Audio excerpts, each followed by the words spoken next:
Last lecture में हम लोगों ने बर्नौलीज थ्योरम कर लिया था, जिसमें हम लोग ने सीखा था बर्नौलीज थ्योरम में कि पाइप के यानी स्ट्रीम लाइन वाटर है, डायनामिक वाटर या डायनामिक लिक्विड या डायनामिक फ्लूइड, तो जिस एनर्जी से वो इंटर हो रहा है या जितना काम वो कर रहा है इंटर करने में, उतना ही काम बाहर आने के लिए भी कर रहा है। यानी जो भी एनर्जी एनर्जी तो कंजर्वेटिव है, तो जो भी एनर्जी यहाँ पर के ई प्लस पी है, तो यहाँ पर भी डेफिनेटली के ई प्लस पी होगा।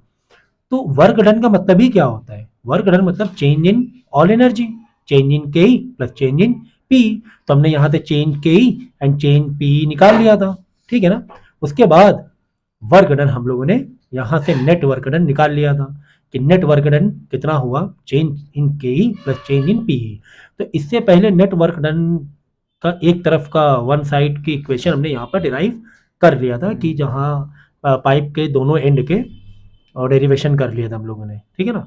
तो कोई भी एक से लेकर हमने टोटल वर्क निकाल लिया। तो यहाँ से नेटवर्क डन प्लस के प्लस पी की तीनों जो इक्वेशन है वो एक साथ हम लोग सिंप्लीफाई करते गए। वन वन वाले जितने भी पार्ट थे वन साइड वाले, यानी वन वन वन, उसको एक तरफ ले लिया, तब टू टू वाले को एक तरफ ले लिया। तो ये पता चला कि सम ऑफ वन साइड किसका सम? प्रेशर का। वन साइड मतलब entering the fluid into pipe. Okay, तो वन साइड का प्रेशर, वन साइड की काइनेटिक एनर्जी, वन साइड की पोटेंशियल एनर्जी बराबर होगी एंड दूसरे साइड की भी। या फिर ये भी कह सकते हैं कि उस पाइप में किसी भी कॉलम में, कोई भी कॉलम का कोई भी पार्ट, वहां पर उसकी जो ओवरऑल एनर्जी होगी वो बराबर ही होगी, कांस्टेंट ही होगी। ये हम लोगों ने डेरिवेशन किया था। तो और ये जस्ट डेरिवेशन से ही इस टॉपिक को नहीं समझना है, इसका बहुत बड़ा एप्लीकेशन है, इसका बहुत बड़ा एप्लीकेशन है। यहाँ से क्या समझ में आ रहा है? सोचो अगर P और रो जी एच ये दोनों कांस्टेंट हो जाए, दोनों साइड है ना इक्वल हो जाए, मतलब अदर साइड भी P और ऐसे सोचो, चलो अच्छा ठीक है। जैसे कि P, एक तरफ P है 100 और दूसरी तरफ P है समझो 30 है, सब में इक्वेशन में फर्क आ जाएगा। और रो जी एच दोनों बराबर है, दोनों साइड पोटेंशियल एनर्जी बराबर है। इसका मतलब हमें वेलोसिटी से ही वैल्यू को बराबर रखना पड़ेगा। एक तरफ प्रेशर तुम कम कर रहे हो, 100 से 40 में आ रहे हो या 100 से 30 में आ रहे हो, और रो जी एच क्या है? सेम है, सेम अमाउंट के। यानी यहाँ पर जो वेलोसिटी होगी तो वहां पे वेलोसिटी का बदलाव होगा कि नहीं होगा? तो मैं करके दिखा रहा हूँ, देखो एक प्लेन पेज में करके दिखा रहा हूँ। देखो एग्जाम्पल के तौर पे मैं ऐसे एक फॉर्मूला लिख रहा हूँ। देखो मैंने फॉर्मूला लिखा, P1 पेन तो दे दो कोई, P1 plus half rho V square, M V square नहीं, अब यहाँ सब डेरिवेशन हो गई थी, प्लस रो जी एच, ये बराबर होना चाहिए P2 के प्लस रो वी स्क्वायर 2 के प्लस रो जी एच के, ये बराबर होना चाहिए, ठीक है ना। जिसमें जो रो है, डेंसिटी है, वो तो सेम ही रहने वाली ना, लिक्विड तो वही है ना, लिक्विड थोड़ा चेंज होगा। हाँ, प्रेशर और वेलोसिटी में बदलाव हो सकता है, हाइट में बदलाव हो सकता है, ये बाकी चेंजेस हो सकते हैं। समझो कि रो जी एच की वैल्यू मैंने यहाँ पे रख दी 50 है, और यहाँ पर भी रो जी एच सेम ही है, सेम हाइट पर है, ग्रेविटी सेम रहने वाली, डेंसिटी सेम रहने वाली, हाइट भी इधर समझो सेम है, पाइप के दूसरा जो सिरा है उसकी हाइट भी सेम ही है। तो कुल मिला के इसकी वैल्यू मैंने 50 रख दी, प्लस प्रेशर मैंने यहाँ पे दे दिया 100, लेकिन यहाँ पे प्रेशर मैंने दिया 30, यहाँ पे प्रेशर मैंने दिया 30, ठीक है। अब इसकी वैल्यू जरा देखो, half rho plus V square, यहाँ पे half rho plus V square, यहाँ पे देखो कितना हो रहा है, 50 और 30 80 हो रहा है, यहाँ पे 100 और 50 कितना हो रहा है, 150 हो रहा है, ठीक है ना। यहाँ पे प्रेशर ज्यादा है और यहाँ पर प्रेशर 100 है, यहाँ पे प्रेशर कम हुआ, तो क्या तीसरा वाला जो मैं अमाउंट लिखने जा रहा हूँ ये दोनों का टोटल बराबर होना चाहिए। एग्जाम्पल के लिए मैंने रख दिया, इस पूरे की वैल्यू मैंने रख दी, एक पल के लिए इसको सिर्फ वेलोसिटी मान लो, इसको कैलकुलेशन वेलोसिटी ही मान लो एक पल के लिए, ठीक है ना। तो यहाँ पे मैंने रख दी 50, चलो मैं रख दूँ 60 रख देता हूँ, मैंने 60 रख दिया। ये कितना हो गया? 150 प्लस 210 हो गया, 210 हो गया। ये मैंने हाफ रो वी स्क्वायर को एज ए वेलोसिटी में ही मैं कॉन्सेंट्रेट कर रहा हूँ। रो की वैल्यू होगी, बट इस एक पल के लिए वेलोसिटी के पॉइंट ऑफ व्यू समझो कि वेलोसिटी का स्क्वायर तो है ना, यहाँ से एक तरफ से पाइप से पानी गया, लिक्विड गया, तो कुछ वेलोसिटी तो होगी ना। अब यहाँ पे दोनों इक्वेशन दोनों का टोटल सेम होना चाहिए, वही तो कॉन्सेप्ट ही है। तो मैं यहाँ पे कितना प्लस करूँ अब? 130। 50 से 80 130। ये देखो, ये समझ में आया हमें, ये समझ में आ रहा है क्या? चलो ये तो रोजी एच, तो रोजी एच तो मैंने सेम ही लिखा।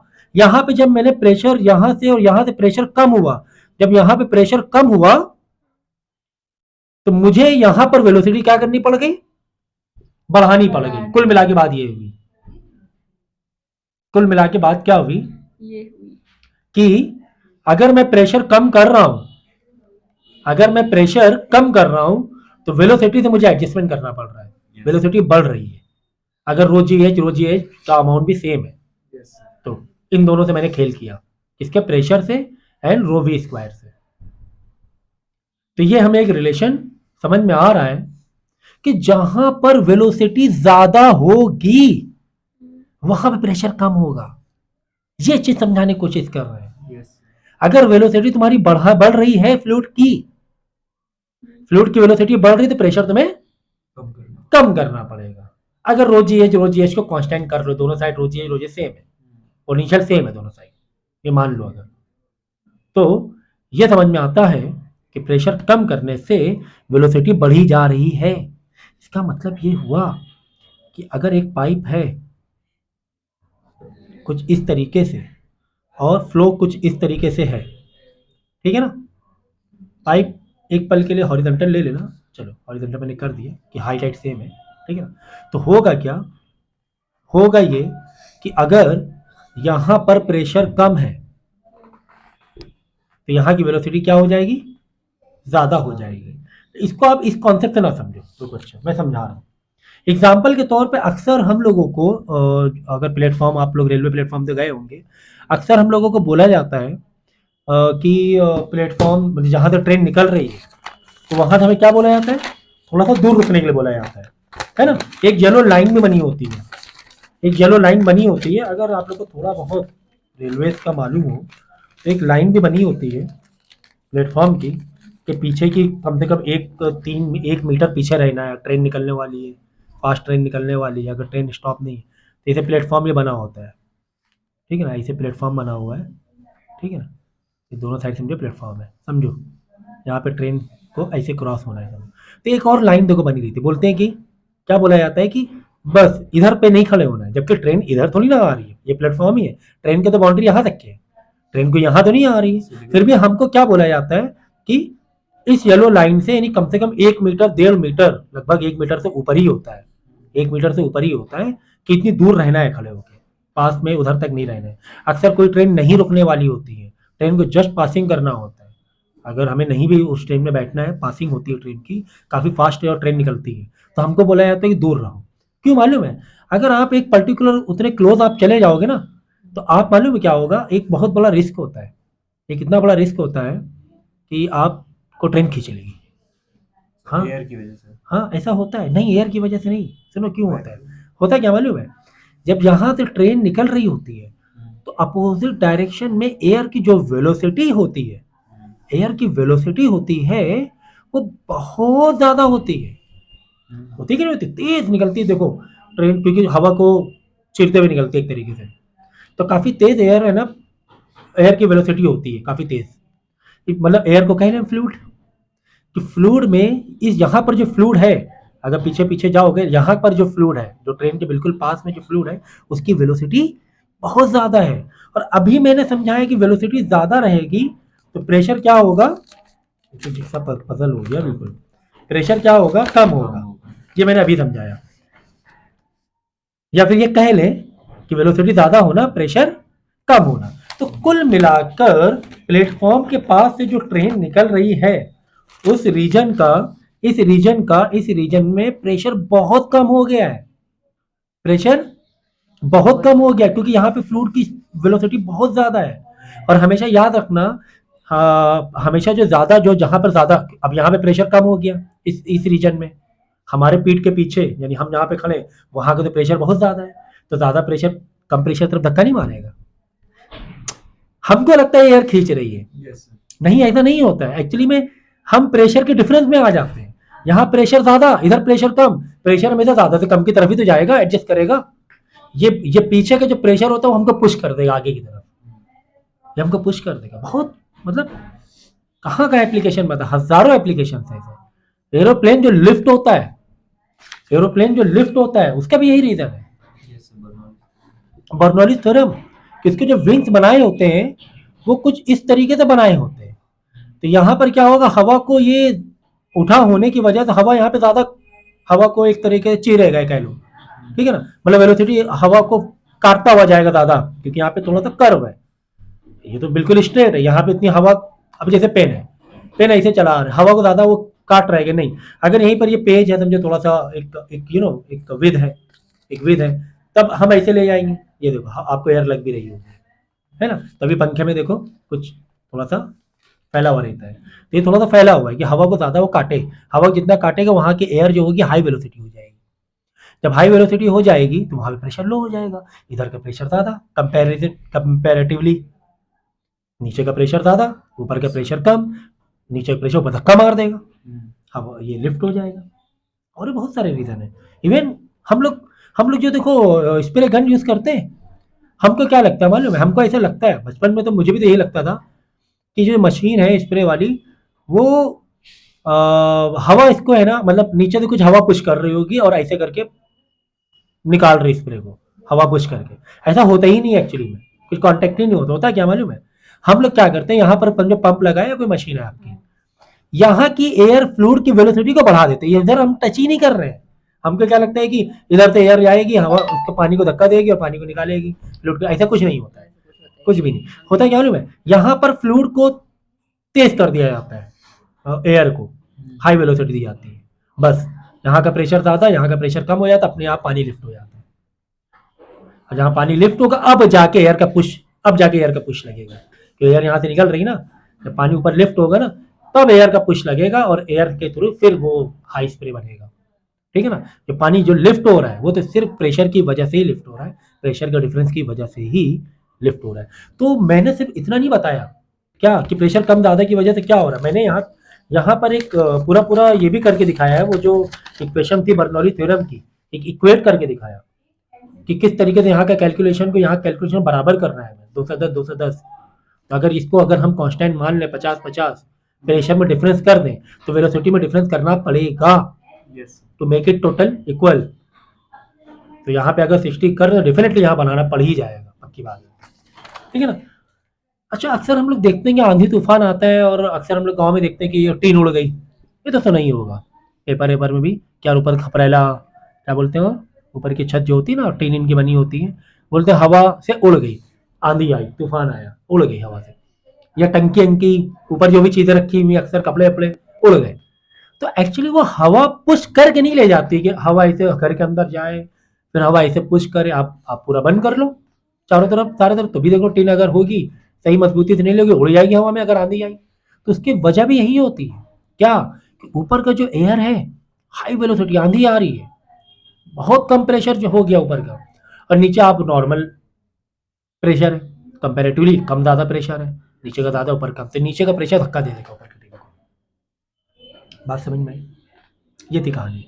अक्सर इसीलिए अगर आप बाइक या कोई हल्की एक्टिवा चला रहे हो और ट्रक व्रक या टेम्पो बड़ा, तो वहां से ज्यादा पास से मत निकलो या थोड़ा दूर ही रहो, किनारे किनारे गाड़ी चलानी चाहिए, छोटी गाड़ियों को साइड मेन इसमें रोड में बड़ी गाड़ियां होती हैं तो बिल्कुल क्लोज में नहीं रहना चाहिए, वही प्रेशर का मतलब पुश लग जाता है पीछे से अदर साइड से, तो ये दिक्कत होती है, हम लोग खींचे चले जाते हैं, अक्सर ऐसा हो जाता है, ठीक है ना। तो ये बर्नौली थ्योरम की कुछ मैंने एप्लीकेशन बता दिए, कुछ तो यहाँ पे 2 तो एग्जांपल दिए हुए और एक मैंने ट्रेन वाला भी एग्जांपल बता दिए, ठीक है ना। 3 एग्जांपल मैंने ऐसे ही यहाँ पे ही दिए हुए, एक तो गन वाला, एक घर वाला आंधी तूफान वाला और एक एरोप्लेन वाला प्लेटफॉर्म का मैंने बता दिया आपको। कुछ लिमिटेशन भी है क्या, लिमिटेशन सारी चीज़ें आइडियल पर डिपेंड करती हैं, आइडियल फ्लूइड के ऊपर डिपेंड करती हैं, आइडियल फ्लूइड एक्चुअली में होता तो नहीं है लेकिन हम अजम्पशन मान के चलते हैं। सो लिमिटेशन क्या हो सकती है, Bernoulli equation ideally applies to fluid with zero viscosity, non viscous fluid, ideal fluid, जैसे मैंने कहा ऐसा एक्चुअली में होता नहीं है, लेकिन ठीक है ना। Bernoulli's equation has been derived from the assumption there is no loss of energy due to friction, friction तो हो ही रहा है। तो ये सारे फिर आइडियल फ्लूइड के ऊपर है कुल मिला के, और आइडियल फ्लूइड होता नहीं है पूरी तरीके से, कोई भी फ्लूइड आइडियल नहीं है यस पूरी तरीके से कम क्लोज तो जा सकते हैं हम लोग, लेकिन आइडियल पूरी तरीके से नहीं है। तो कुछ लिमिटेशन वहाँ पर हो सकती हैं, लेकिन फिर भी प्रैक्टिकल अगर काफ़ी ज़्यादा फर्क है वेलोसिटी में, इधर का फ्लूइड और उधर के फ्लूइड के वेलोसिटी में बहुत ज़्यादा अगर फर्क है, तब ये काम कर ही जाएगा। हल्के फुल्के में काम नहीं करेगा, क्योंकि फ्रिक्शन तो यूज होता ही है, आइडियल फ्लूइड नहीं होता है हमारे पास, ठीक है ना। तो ओके, नेक्स्ट हमारा टॉपिक है cohesive and adhesive force. Cohesive force क्या होता है कि अगर कोई आपके पास मटेरियल है, यानी फ्लूइड का ही बात कर लें क्योंकि फ्लूइड ही टॉपिक है, तो फ्लूइड्स के जो मॉलिक्यूल्स हैं, अगर उनके उनके बीच का अट्रैक्शन फोर्स आपस में बहुत ज़्यादा है कंपेरेटिवली अदर मॉलिक्यूल्स के, ठीक है ना, तो हम बोलते हैं कोहेसिव फोर्स बहुत ज़्यादा उसमें लग रहा है। और एडेसिव फोर्स वो होता है जब दो अलग अलग सब्सटेंस के बीच के मॉलिक्यूल्स में अट्रैक्शन ज़्यादा है, तो हम बोलते हैं एडेसिव, है ना। जैसे ग्लू या किसी पेपर से जल्दी चिपक जाता है, इसका मतलब ये हुआ कि उनके अंदर एडेसिव फोर्स ज़्यादा है। और कोहेसिव फोर्स मॉलिक्यूल्स के बीच में का जो फोर्स होता है, खुद ही के मॉलिक्यूल्स के बीच में, खुद ही को चिपका के रखें, खुद से प्यार करें, तो उसे बोलते हैं कोहेसिव फोर्स। एग्जाम्पल के तौर पे मर्क्यूरी, मर्क्यूरी देखो आप, मर्क्यूरी अगर आपने देखी होगी, छिटको मर्क्यूरी के हाथ से, वहाँ पर छोटे छोटे गोले बन जाएंगे। अपने अपने जो सरफेस एरिया को, अगर उसके अंदर कोहेसिव फोर्स बहुत ज़्यादा है, तो अपने सरफेस एरिया को वो क्या करेंगे, खींचने की कोशिश करेंगे, तो छोटे छोटे बॉल बन जाएंगे। कितना भी तोड़ो तुम अलग से बॉल बॉल बॉल बॉल बन जाएंगे, छोटे छोटे छोटे, फैलेगा नहीं जमीन में, ऐसा फैलेगा नहीं। क्या मर्क्यूरी, क्यों? क्योंकि मर्क्यूरी के अंदर कोहेसिव फोर्स बहुत ज़्यादा होता है, इसका सरफेस टेंशन बहुत ज़्यादा होता है, इसको ही बोलते हैं सरफेस टेंशन। अगर ठीक इसी तरह अगर हम ऑयल की बात करें, oil in the sense petrol की बात कर लो या थिनर की बात कर लो, हाँ थिनर की बात कर लो, थिनर या पेट्रोल, तो जैसे आप जमीन में डालो कैसे तेजी से फैलेगा, देखो क्यों? क्योंकि इसके अंदर एडिसिव फोर्स आता है, वो अपने अंदर नहीं रहना चाहता है, अपने मॉलिक्यूल्स के बीच में नहीं रहना चाहता है। तो अक्सर अगर हम वाटर और मर्क्यूरी की बात करें, तो वाटर में एडिसिव फोर्स कंपैरेटिवली मर्क्यूरी से ज़्यादा होता है।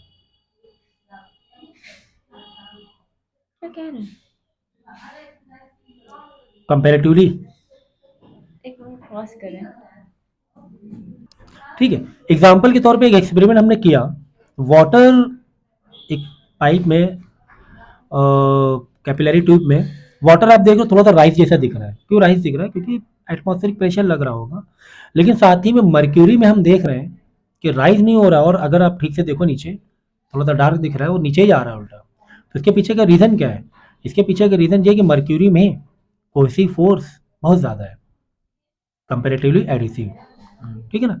कंपेरेटिवली मतलब वाटर से कंपेयर करेंगे तो ऐसे कंपैरिजन पे आप बोल सकते हो, ऐसे डायरेक्ट नहीं बोल सकते हो कि वाटर का ज़्यादा है, और बट हाँ इन दोनों कंपैरिजन में कह सकते हो कि वाटर में कोहेसिव फोर्स कम है, मर्क्यूरी में कोहेसिव फोर्स ज़्यादा है। ये अपने मॉलिक्यूल्स को नहीं, इस जो प्लास्टिक, अच्छा हाँ ये भी समझाया जाए। अब देखो वाटर ऊपर क्यों राइज कर रहा है, क्योंकि ये जो प्लास्टिक है, कैपिलरी ट्यूब है, इसके जो मॉलिक्यूल्स है वाटर के मॉलिक्यूल चिपकना चाह रहे हैं, एडिसिव फोर्स ज़्यादा है, ठीक है ना। अगर ये प्लास्टिक है और ये मर्क्यूरी है, अगर इसको मान लें प्लास्टिक, इस पाइप को, तो इन दोनों का कंपेयर में ये प्लास्टिक से नहीं चिपकना चाह रहा मर्क्यूरी, क्योंकि मर्क्यूरी का कोहेसिव फोर्स बहुत ज़्यादा है, ये प्लास्टिक में राइज नहीं करना चाह रहा है, इस प्लास्टिक में राइज नहीं करना चाह रहा है। तो डिपेंड करता है। अक्सर हम लोग देखते हैं कि कोई प्लास्टिक में पानी डालो, पानी देखो वहीं पे बूंदे बूंदे आ जाएंगी। अगर वही कपड़े में डालो, पेपर में डाल के पानी की छींटे डालो, पानी फैल जाएगा तेजी से। तो पेपर और पानी के बीच में एडिसिव फोर्स बहुत ज़्यादा हो गया कंपैरेटिवली प्लास्टिक और वाटर में, ग्लास या वाटर में। ग्लास में तेजी से पानी नहीं फैलेगा, वो अक्सर बूंदे बन जाती हैं, ड्रॉप्स बन जाते हैं, है ना। ग्लास में अक्सर ड्रॉप नहीं बन जाते हैं पानी के। पानी के ड्रॉप बनने का मतलब क्या? चिपकना चाह रहा है पानी, उधर ग्लास से नहीं चिपकना चाह रहा है। लेकिन यहीं पर अगर पेपर का टुकड़ा हो, कागज़ हो, कागज़ और पानी में एडिसिव फोर्स ज़्यादा बढ़ जाता है, फिर तो फैलता जाता है, फिर पानी सूखने लगता है वो, ठीक है ना। तो ये काफ़ी इसके एप्लीकेशंस हैं। कपड़े अक्सर हम लोग पानी गर्म करके डालते हैं, धोने की कोशिश करते हैं, या बर्तन, जिससे कि कपड़े साफ धुल जाएँ। तो उसका रीज़न भी यही है कि जब हम टेम्परेचर बढ़ाते हैं तो अंदर का कोहेसिव फोर्स थोड़ा कम होता है, तो वाटर है ना अंदर अंदर तक जाए। अक्सर हम लोग है ना कपड़े धोने में गर्म पानी का यूज़ करते हैं, तो इसके रीज़न यही है कि पानी अंदर अंदर तक जाए, एडिसिव फोर्स बढ़े। तो टेम्परेचर क्या करता है, कोहेसिव फोर्स को कम करने की कोशिश करता है, मॉलिक्यूल्स के आपस में अट्रैक्शन का फोर्स है उसे कम करने की कोशिश करता है हाई टेम्परेचर। बात समझ में? अब काफ़ी सारे अभी एप्लीकेशन पढ़ेंगे हम लोग। यही तो आता है सरफेस टेंशन, कि अगर कोहेसिव फोर्स ज़्यादा है तो सरफेस टेंशन भी उसकी ज़्यादा होगी। तो सरफेस टेंशन का मतलब यही होता है कि कोई भी जो सब्सटेंस है अगर उसके अंदर कोहेसिव फोर्स ज़्यादा है तो उसके अंदर सरफेस टेंशन भी ज़्यादा होगी, तो वो अपने आप में चिपकना चाहेगा, अपना सरफेस एरिया कम करने की कोशिश करेगा। तो कोई भी पर्टिकुलर वॉल्यूम के लिए अगर कोई वाटर है 10 मीटर क्यूब है, 10 मिलीमीटर क्यूब है समझो, तो सबसे कम सरफेस कब बन जाएगा उसका, जब वो स्फेरिकल फॉर्म में हो। अगर उसका स्फेयर बनाओ, जैसे यार आटे की लोई है समझो, एक आटा गूंथते हैं ना हम लोग, आटे की लोई पर्टिकुलर तुम्हें दे दी गई, तुम्हें बोला कि सबसे ज़्यादा सरफेस बनाओ, तुम तो बोल के चिपका दोगे, चपाट कर दोगे। अगर तुम्हें बोला जाए सबसे कम सरफेस एरिया निकले इसमें, तो तुम उसे क्या करोगे, गोल करने की कोशिश करो। जितना ज़्यादा स्फेरिकल में आएगा तो जो सरफेस एरिया है वो सबसे कम होगा स्फेरिकल में। अब बिल्कुल चपटा दोगे, गोल गोल रोटी चपटा चपटा के सरफेस एरिया बढ़ता जाएगा बढ़ता जाएगा। तो कुल मिला के स्फेरिकल शेप में क्यों मर्क्यूरी आती है, तो उसका रीज़न ये है कि मर्क्यूरी में सरफेस टेंशन ज़्यादा होता है। सरफेस टेंशन का मतलब यही हुआ कि उसके सरफेस में टेंशन है, अपना वो कम से कम करना चाह रहा है अपने एरिया को, सरफेस एरिया को, इसलिए मर्क्यूरी या वाटर स्फेरिकल फॉर्म में आते हैं। Is it clear now? तो ये सरफेस टेंशन, उसका फॉर्मूला क्या है, फोर्स अपॉन एरिया। अगर लेंथ के पॉइंट ऑफ व्यू से ले एक, तो फोर्स अपॉन लेंथ भी हम लोग कह सकते हैं। तो टी भी बता सकते हो सरफेस टेंशन के लिए, एस भी ले सकते हो, कैपिटल एस सरफेस टेंशन के लिए, ठीक है ना, फोर्स अपॉन लेंथ। इसकी मॉलिक्यूलर रेंज क्या है, देखो, if the maximum distance between the molecules up to which can exert some appreciable force of attraction on another molecule, ठीक है, it is of the order of 10 की power -19 in solid and liquid approximately. इतना molecules के बीच में force होता है। सो नया टॉपिक हम लोग स्टार्ट करने जा रहे हैं, surface tension. Surface tension basically fluid की एक प्रॉपर्टी है कि फ्लूइड जो है दूसरे मॉलिक्यूल के साथ में कैसा बिहेवियर कर रहा है। अगर उसके अंदर कोहेसिव फोर्स बहुत ज़्यादा है, कोहेसिव फोर्स का मतलब अपने ही मॉलिक्यूल्स के बीच का अट्रैक्शन, कोहेसिव फोर्स का मतलब अपने ही उसी पर्टिकुलर सब्सटेंस जो है उसी के बीच का आपस में मॉलिक्यूल्स में अगर अट्रैक्शन ज़्यादा है तो वो अपने पास ही खिंचा रहना चाहेगा। और दूसरा फोर्स होता है एडिसिव फोर्स। एडिसिव फोर्स मतलब ये होता है कि दूसरे मॉलिक्यूल के बीच में का अट्रैक्शन ज़्यादा है कंपैरेटिवली अपने मॉलिक्यूल्स के बीच में, तो वो क्या कहेगा, दूसरे मॉलिक्यूल के बीच में चिपकना चाहेगा, फैलना चाहेगा। एग्जाम्पल के तौर पर मर्क्यूरी ले लो। मर्क्यूरी का अगर आपने मर्क्यूरी देखा होगा लाइव या इंटरनेट से, अगर आप उसको ऐसे ऐसे मतलब उसके टुकड़े टुकड़े करोगे, अलग अलग करने की कोशिश करोगे मर्क्यूरी को, तो मर्क्यूरी क्या करेगा, छोटे छोटे गोले गोले बना लेता है। आप देखते हो नहीं देखते हो मर्क्यूरी का बिहेवियर, पता है नहीं पता है, इतना तो एक थोड़ा बहुत आइडिया होना चाहिए, है ना, कि अगर आपने मर्क्यूरी को थोड़ा थोड़ा अलग किया या ऐसे ऐसे फिंगर से लिया, उसको आपने स्प्रे किया या ऐसे फेंका, तो छोटे छोटे बॉल बना लेगा। मर्क्यूरी के बॉल देखो, छोटे बॉल बहुत ही स्फेरिकल बॉल बनते हैं। क्यों? क्योंकि मर्क्यूरी के अंदर जो कोहेसिव फोर्स है वो बहुत ज्यादा है। अब लेकिन साथ में अगर तुम अगर जैसे पेट्रोल ले लिया या कोई पर्टिकुलर दूसरा कोई ऑयल ले लिया, थिनर ले लिया, थिनर को अब तुम छींटे मारो थिनर की, तो क्या वो गोल गोल बूंदे बनेंगी? नहीं बनेंगी। अगर आपने लकड़ी पे मारा या इसी सड़क पे मारा, वो जल्दी से फैल जाएंगी, वो जल्दी से क्या होंगी, फैल जाएंगी। तो इसका मतलब ये हुआ कि उनके अंदर एडिसिव फोर्स ज्यादा है। तो मैं ये कह रहा था कि मर्क्यूरी कंपैरिजन, मर्क्यूरी अगर पेट्रोल ले लेंगे तो मर्क्यूरी में कोहेसिव फोर्स ज़्यादा है, मर्क्यूरी आपस में सिमटना चाह रहा है, अपने सरफेस एरिया को सिकोड़ना चाह रहा है, लेकिन इसी तरह पेट्रोल है, फैलेगा, ठीक है ना। एग्जाम्पल के तौर पे चलो वाटर और मर्क्यूरी का भी एग्जाम्पल ले लो। अगर एक प्लास्टिक के वेसल में बैग्स की कोई लेयर है, उसके ऊपर अगर वाटर ड्रॉप करें तो वो भी तो बना लेता है। वही डिपेंड करता है कि दोनों मॉलिक्यूल्स क्या है बीच में। अब एग्जाम्पल के तौर पे जैसे वाटर है, वाटर को तुम ग्लास में फेंको, ग्लास में छिटका मारो, तो ग्लास में वो छोटी छोटी बूंदें बना लेगा। लेकिन वही छींटा अगर तुम पेपर के टुकड़े में मारोगे तो वो जो वो फैलेगा। क्यों? क्योंकि पेपर यानी कागज और वाटर के बीच में एडिसिव फोर्स कंपैरेटिवली ज़्यादा होगा, और वही अगर ग्लास या प्लास्टिक और वाटर पकड़े तो वहाँ पे कंपैरेटिवली एडिसिव फोर्स कम होगा और कोहेसिव फोर्स ज़्यादा होगा। वाटर वहाँ पर अगर तुम ग्लास में बूंदे या छींटे मारोगे तो ग्लास के मॉलिक्यूल्स और वाटर के मॉलिक्यूल्स के बीच में एडिसिव फोर्स कम होगा, वाटर का कोहेसिव फोर्स ज़्यादा होगा। तो यहीं पे मर्क्यूरी और वाटर कंपैरिजन में अगर कैपिलरी ट्यूब में हमने देखा कि वाटर राइज कर रहा है, समझो कि प्लास्टिक या किसी मटेरियल का है लेकिन वाटर राइज कर रहा है, तो कुल मिला के वाटर के मॉलिक्यूल्स इस मटेरियल के जो ट्यूब है उस मटेरियल से अट्रैक्ट हो रहे हैं। माना कि प्रेशर से जा रहा है लेकिन फिर भी कंपैरेटिवली मर्क्यूरी में अगर सेम मटेरियल यूज किया है ट्यूब के लिए, मर्क्यूरी देखो नीचे बैठा हुआ है उसी एटमॉस्फेरिक प्रेशर में, मर्क्यूरी ऊपर नहीं राइज हो रहा है। क्यों? क्योंकि मर्क्यूरी और इस मटेरियल में, इस सब्सटेंस के बीच में एडिसिव फोर्स ज़्यादा नहीं है, कोहेसिव फोर्स ज़्यादा है मर्क्यूरी का, इसीलिए देखो वो नहीं ऊपर जा रहा है, बिल्कुल सुकड़ा रह रहा है, अपना अपने आप के नीचे ही रख रहा है, लेकिन वाटर ऊपर चला जा रहा है। समझ में आई कि नहीं आई? यही तो कॉन्सेप्ट स्टार्ट होता है सरफेस टेंशन का। ओके, तो सरफेस टेंशन यानी जब आ जाओ कोहेसिव फोर्स में ही, अब ये सरफेस नहीं, कोहेसिव फोर्स जब ज़्यादा होता है तो उस जो भी मटेरियल है यानी वाटर है, मर्क्यूरी है, वो क्या करेगा, अपने सरफेस एरिया को सिकोड़ना चाहेगा, है ना, क्योंकि इसके अंदर कोहेसिव फोर्स ज़्यादा है, सिकोड़ना चाहेगा, एक ड्रॉप बनने की कोशिश होगी। क्या बनने की कोशिश होगी? ड्रॉप, मतलब drop in the sense spherical. तो स्फेरिकल शेप ही क्यों? स्फेरिकल शेप इसलिए कि स्फेरिकल शेप में एक ऐसा शेप है जहां पर कम से कम सरफेस एरिया होता है। यानी दूसरा अगर रहेगा जैसे कि सिलेंडर हुआ या क्यूब हुआ, वहां पे सरफेस एरिया कंपेरेटिवली उसी वॉल्यूम के लिए ज़्यादा हो जाएगा, ठीक है ना। तो सबसे कम सरफेस एरिया स्फेरिकल शेप में होता है, इसीलिए वो स्फेरिकल शेप ले लेता है। मर्क्यूरी भी क्या होता है, स्फेरिकल शेप ले लेता है। अक्सर हम देखते हैं पानी के ऊपर छोटे छोटे, अगर माइक्रोस्कोप से देखोगे तो छोटे छोटे जो कीड़े हैं या मच्छर हैं वो पानी में चल लेते हैं। क्यों? क्योंकि पानी के ऊपर की जो लेयर होगी वहाँ पे सरफेस टेंशन जनरेट होती है, तो वो एक सरफेस टेंशन की वजह से एक रिजिडिटी पैदा हो जाती है, कहीं ना कहीं से सरफेस टेंशन में रिजिडिटी पैदा हो जाएगी, तो ये चल पा रहे होते हैं। और सरफेस टेंशन का फॉर्मूला क्या होता है? Force upon length. तो सरफेस टेंशन आप टी से भी डिनोट कर सकते हो, किसी किसी बुक में कैपिटल एस से भी डिनोट होता है, ठीक है। नाउ नेक्स्ट मॉलिक्यूलर रेंज में बता रहा था कि मॉलिक्यूलर रेंज क्या होती है।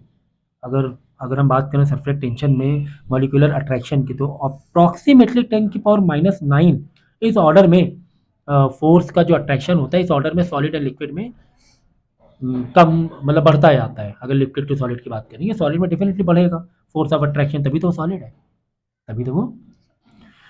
नेक्स्ट है सरफेस एनर्जी। तो टेंशन देखो, फोर्स अगर जहां आ गया, फोर्स का कॉन्सेप्ट, टेंशन मतलब क्या? Force upon length. Surface tension का फॉर्मूला फोर्स अपॉन लेंथ की, पर यूनिट लेंथ कितना फोर्स लग रहा है। कोई भी फॉर्मूले को रीड समझना भी सीखो। अगर लिखा हुआ है सरफेस टेंशन की फोर्स अपॉन लेंथ, मतलब कि पर यूनिट लेंथ, अगर एक इसकी लेंथ ले लें, ठीक है ना, एक लेंथ ले लें, तो पर यूनिट लेंथ कितना फोर्स लग रहा है, तो ये फॉर्मूला हुआ सरफेस टेंशन का, ठीक है ना। सो एग्जाम्पल के तौर पे अगर इसका एक ये हम आपको दिखाएं यूट्यूब से एक्सपेरिमेंट कि किस तरह सोप की जो फिल्म होती है उसमें अक्सर हम देखते हैं बबल बन जाते हैं। क्यों बन जाते हैं? वो सरफेस टेंशन ज़्यादा होती है।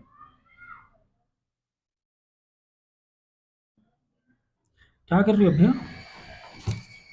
यहाँ पर देखो हमने क्या किया हुआ है, एक पहले तो सोप वाटर ले लिया, ठीक है ना, सोप वाटर लिया, एक्सपेरिमेंट करना था तो क्या आ गया बीच में। तो यहाँ पर हम देख रहे हैं कि हमने क्या किया, एक रिंग नुमा एक फ्रेम लिया है, एक फ्रेम जैसा लिया है, ठीक है ना, एक समझो किसी वायर का हमने फ्रेम बना दिया, और यहाँ पर एक स्लाइडर लगाया हुआ है। ये स्लाइडर ऊपर नीचे मूव कर सकता है, समझिए ना, ये एक फ्रेम है, यहाँ पर एक मूवेबल स्लाइडर है जो कि ऊपर नीचे क्या कर सकता है, मूव कर सकता है। आप इसको इस तरीके से ऐसे ऊपर नीचे जा सकता है। अब कर क्या रहे हैं हम लोग ये कर रहे हैं कि एक सोप वाटर में इसको फ्लो डुबो रहे हैं और एक फिल्म जनरेट, जो कि फिल्म बन रही है। देखो फिल्म का सरफेस टेंशन देखो, फिल्म का सरफेस टेंशन देखो, स्लाइडर को देखो ऊपर खींचे ले जा रही है, ये देखो गए ऊपर, नहीं समझे? तो समझ गया। मतलब इतना उसने फोर्स जनरेट किया उस फिल्म में कि ये देखो ये ऊपर स्लाइडर ऊपर चला गया। ये कौन ऊपर ले आ रहा है? जो सोप फिल्म है ये इसको ऊपर ले जा रही है, ठीक है ना? आप करिए समझ में आया? रियल में उस दिन ऐसे कि फिर से दिखाना पड़ेगा? नहीं समझ में आ गया ना? करना पड़ेगा आपको। तो ले आना चीजें करके दिखा देंगे, घर पे करके देख लो आप लोग, नहीं खाली बैठे। ओके, तो फोर्स का कॉन्सेप्ट है तो डेफिनेटली एनर्जी तो आनी ही आनी है। तो कितनी सरफेस एनर्जी होगी उस सरफेस एरिया में? So the extra energy possessed by the molecule on the surface film of unit area compared to the molecule in the interior is called surface energy. It is equal to the work done in increasing the area of the surface film by unit area. So surface energy is equal to what? Work done by change in area. कि जो area change हुआ film ने, surface tension ने क्या किया था? Slider को खींच के लेके गया था, ऊपर खींच के लेके गया था, अभी दिखाया था स्लाइडर को, जो सरफेस जो फिल्म थी सोप की। तो उसने कितना एनर्जी है, उसकी एनर्जी कितनी, तो जितना उसने काम किया what is work? Force into displacement per unit area, जितना एरिया चेंज हुआ वो हो जाएगी उसकी एनर्जी, ठीक है ना? तो नेक्स्ट हमारा जो कॉन्सेप्ट है एंगल ऑफ कांटेक्ट, ये भी सरफेस टेंशन से ही रिलेटेड है। कि यहाँ पर आप देखो कि वाटर रखा है, यहाँ पे मर्क्यूरी है, ठीक है, एक कैपिलरी ट्यूब है। तो हम जब देख रहे हैं कि हमने कैपिलरी ट्यूब को उल्टा करके नीचे रखा और यहाँ पे वैक्यूम समझो हमने जनरेट, यहाँ पे वैक्यूम है, ठीक है, उस तरीके से हमने इसको अरेंज किया। तो हम क्या देख रहे हैं कि due to some pressure water rise होना चाह रहा है, ठीक है, राइज होना चाह रहा है, लेकिन फिर भी आप देखोगे इसका राइज कैसे हो रहा है?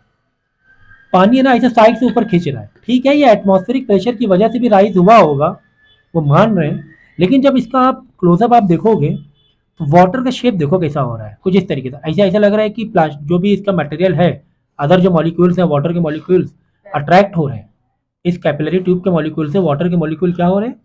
अट्रैक्ट हो रहे हैं। देखो ऐसे चढ़ने की कोशिश कर रहे हैं, ऐसे चढ़ने की कोशिश कर रहे हैं। लेकिन साथ ही में अगर हम देखेंगे मर्क्यूरी का, मर्क्यूरी तो ऊपर तो जा भी नहीं रहा है, वो नीचे ही है। और जबकि इसका कॉन्टैक्ट देखो कुछ ऐसे है, कॉन्वेक्स पॉइंट ऑफ व्यू से, है ना, कॉन्वेक्स टाइप के, वो नीचे दबना चाह रहे हैं, ऐसे नहीं, ऊपर नहीं जाना चाह रहे, वो नीचे दबना चाह रहे हैं। तो ये जो कॉन्टैक्ट होता है, ये जो एंगल निकलता है, इसी बोलते हैं एंगल ऑफ कॉन्टैक्ट। तो कैसा लोगे एंगल? एक तो लाइन ले लो तुम्हारी ट्यूब वाली, एक लाइन कौन सी ले ली? ट्यूब वाली। दूसरी वाली जो भी बना है तुम्हारा यहाँ से शेप, वो उसका टेंजेंशियल ले लिया, ठीक है। सो इसी को बोलते हैं एंगल ऑफ कांटेक्ट। तो एंगल कैसे लोगे? एक तो कैपिलरी ट्यूब की लाइन ले लेना, ठीक है, नीचे डाउनवर्ड, याद रखना डाउनवर्ड, और एक जो ये शेप बन रहा है ना उसका टेंजेंशियल, उसका टेंजेंशियल। तो ये तो वाटर के देखो एंगल कहीं ना कहीं 90 ब्लो वाला आ रहा है। तो हमें एक चीज और समझ में आई कि अगर एंगल ऑफ कांटेक्ट 90 से ब्लो है, इसका मतलब इसके अंदर एडहेसिव फोर्स ज्यादा है कंपैरेटिवली कोहेसिव फोर्स, है ना। एडहेसिव फोर्स तभी तो ऐसा शेप है ना, खींच रहा है, ऊपर ऊपर जा रहा है, उसके मॉलिक्यूल से चिपक रहा है। तो याद रखना क्या 90 blow angle of contact, adhesive force ज्यादा है कोहेसिव से। और यहाँ पे देखो आप, यहाँ पे क्या हो रहा है, एक तो लाइन हमने ले ली इस ट्यूब के डाउनवर्ड, दूसरा ये जो कॉन्वेक्स बना है उसका टेंजेंशियल कहाँ गया? उधर गया। तो ये एंगल देखोगे आप, ये 90 अबव हो रहा है। तो 90 अबव का मतलब एक और चीज समझ में आई, ये समझ में आया कि 90 अबव एंगल ऑफ कांटेक्ट बनेगा तो इसका मतलब कोहेसिव फोर्स ज्यादा है कंपेयर टू इसके मॉलिक्यूल्स, प्लास्टिक के मॉलिक्यूल से, इस मटेरियल के मॉलिक्यूल से, ठीक है ना। तो ये समझ में आ गया। तो 90 से ब्लू मतलब कॉन्केव बनेगा, 90 से अबव मतलब कॉन्वेक्स बनेगा, कॉन्केव बन रहा है, कॉन्वेक्स ऊपर से कॉन्वेक्स बन रहा है। इसके साथ एक और स्टेटमेंट यहाँ पे, एक और स्टेटमेंट लिख रहे हैं यहाँ पर कि 90 से बिलो का मतलब एडहेसिव फोर्स ज्यादा है, 90 से अबव का मतलब कोहेसिव फोर्स ज्यादा है, ठीक है। ये एक स्टेटमेंट लिख रहे हैं, इसमें लिखा नहीं लेकिन आप लिख लेना, ठीक है। तो ये तो दोनों का बराबर है अगर कुछ नहीं हो रहा है तो। अच्छा मतलब हाँ, नेचर ऑफ सॉलिड देखो, एंगल ऑफ कांटेक्ट क्या है? Nature of solid liquid in contact, springless in the surface in contact, medium above the surface of the liquid and temperature of the liquid. ये इस पर डिपेंड कर रहा है, temperature पर भी डिपेंड करेगा। सब लेकिन ट्यूब बहुत पतली होनी चाहिए। हाँ, ट्यूब पतली होनी चाहिए प्रेशर बनाने के लिए। नेक्स्ट है जो capillarity, the phenomena of the rise और fall of the liquid in a capillary tube is comparison to its surrounding is known as capillarity. Some example of capillarity in daily life. हाँ, so capillarity का और example क्या हो सकते हैं? यहाँ लिखा we use towels made of coarse cloth for dying our skin after taking bath. मतलब इसका जो कपड़ा होता है ना, वो कपड़ा वैसा रहता है कि कपड़ा और वाटर के बीच में एडहेसिव फोर्स बहुत ज्यादा हो जाता है, और आप वो कपड़े में देखोगे ना कहीं ना कहीं रैशेस ऐसे निकले थे, एक रैशेस, रेशे अरे वही यार, कुछ और बोलने वाले थे, वो पतले पतले धागे टाइप के निकले होते हैं। वो धागे को हम अज्यूम कर सकते हैं कैपिलरी ट्यूब में, है ना? अज्यूम वैसे कर सकते हैं ना। So we use towel made up coarse cloth for drying our skin after taking bath. ये भी कैपिलरिटी का ही एक रीजन है। इसके बाद the tip of the nib of the pen, हाँ ये देख लो, tip of the pen of the nib is split to provide capillarity action for the ink to rise cleanliness of the surface in contact. अक्सर देखो अगर निप वाला pen लोगे ना तो बीच में एक छोटा सा एक लाइन ऐसी रहती है, दो, है ना? फाउंटेन पेन में देखो, अगर शेप बनाने की कोशिश करें हम कुछ ऐसे, एक पतली सी बीच में ये रहती है, गैप ऐसा रहता है, वो कैपिलरिटी ट्यूब का ही काम करता है कि इंक ऊपर राइज हो जाता है कि क्लियर राइटिंग है, एक फैले ना इंक सरफेस में, तो ऊपर थोड़ा राइज हो जाता है वो, स्मज बोलते हैं। ठीक है ना?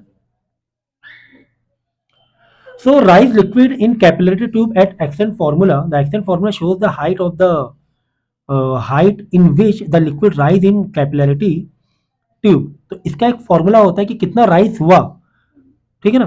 तो देखो कुछ इस तरीके से होगा, जैसे कि चलो वाटर का ही ले ले, वाटर के लिए क्या बनेगा? कॉन्केव बनेगा, कॉन्केव बनेगा। देखो एक कॉन्केव बन रहा है तो एक तो स्फेरिकल जैसा अगर फील करो तो एक सर्कल ऐसा बनेगा, है ना? और एक अपने आप में एक ट्यूब का भी, एक टॉप से देखोगे ट्यूब को, उसका भी एक सर्कल होगा, कुल मिला के इसका भी एक अपना एक रेडियस होगा, कुल मिला के इस कैपिलरी ट्यूब का भी अपना रेडियस होगा, सर कैपिलरी ट्यूब स्ट्रेट है तो पूरी मतलब उसमें है ना? अगर कैपिलरी ट्यूब को ऊपर से देखो, ऐसे देखोगे तो इसका भी एक रेडियस होगा, और ये जो बन रहा है एक कॉन्केव बन रहा है, तो इसको जब तुम पूरा पिक्चर पूरी करोगे तो इसका भी एक सर्कल बन जाए, इसका भी एक रेडियस होगा। तो जो वाटर का जो राइजन पार्ट, जो कॉन्केव पार्ट है वाटर का या किसी लिक्विड का, उसके लिए जो रेडियस हम लोग देंगे कैपिटल आर देंगे, और इस कैपिलरिटी ट्यूब के लिए जो रेडियस देंगे वो आर देंगे, स्मॉल आर। कैपिलरिटी ट्यूब का रेडियस क्या देंगे? Small R. और ये जो वाटर का कॉन्केव बन रहा है लिक्विड का, उसका कैपिटल आर हम लोग ये देंगे, ठीक है? यहां से देखिए डेरिवेशन है, दी शायद डेरिवेशन तो दी नहीं है, ठीक है? यहाँ पर ये आपका फॉर्मूला होता है राइजन कि कितना राइज हुआ लिक्विड। H is equal to 2 sigma cos theta upon r rho g, ठीक है? तो यहां से लो, देखो पहले हम क्या करेंगे कि ये जो कैपिटल आर है उसको हम लोग चेंज कर देंगे आर में, ठीक है ना? मतलब देखो स्मॉल आर किसके लिए? कैपिलरिटी के लिए। कैपिटल आर किसके लिए? रेडियस के, रेडियस ऑफ दिस। तो ये जो रेडियस है इसकी जगह हम लोग किसके रेडियस में कन्वर्ट कर लेंगे? कैपिलरिटी ट्यूब के रेडियस में। जैसा कि हमें पता है cos theta is equal to what? Base upon hypotenuse. तो यहां से देख लो, समझो अगर एक जहां पे एंगल ऑफ कांटेक्ट है वहां से अगर हम लेंगे तो जो रेडियस एक्चुअली में रेडियस है कैपिलरी ट्यूब का, वो कहीं ना कहीं से बेस हो रहा है, और जो रेडियस है इस स्फीयर का कहीं ना कहीं कैपिटल यानी हाइपोटेन्यूज हो रहा है। तो cos थीटा का फॉर्मूला क्या है? Base upon hypotenuse. तो यहाँ से कैपिटल आर यानी hypotenuse is equal to R upon cos theta आ जाएगा। तो जहां जहां फॉर्मूले में कैपिटल आर आएगा वहां पे हम r cos थीटा डाल देंगे, ठीक है ना? सरफेस टेंशन का फॉर्मूला क्या है? सरफेस टेंशन का फॉर्मूला आपको इसके